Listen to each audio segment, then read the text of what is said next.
ព្យាករណ៍អត្តនិយមរាត្រីថ្ងៃទី19និងថ្ងៃស្អែកទី20មីនាឆ្នាំ2016តំបន់ខាងលិចបាក់បូពេលផ្លាប់ដោ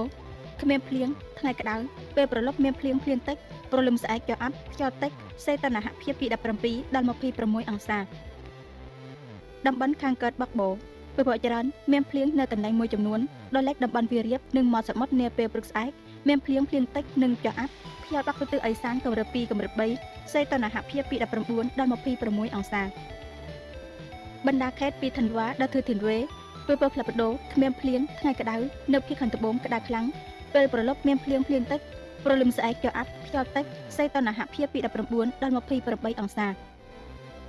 បណ្ដាខេត្តពីដាណាំងដល់បិនធ្វឹងពេលផ្លាប់ដោគ្មានភ្លៀងថ្ងៃក្តៅខ្យល់បាក់ទៅទិសឦសានកម្រិត2កម្រិត3សីតុណ្ហភាពពី21ដល់33អង្សាតៃងួៀងពេលផ្លាប់ដោគ្មានភ្លៀងថ្ងៃក្តៅមានកន្លែងខ្លះក្តៅខ្លាំងខ្យល់បាក់ទៅទិសខាងកើតដល់ទិសអាគ្នេយ៍កម្រិត2កម្រិត3សីតុណ្ហភាពពី19ដល់35អង្សា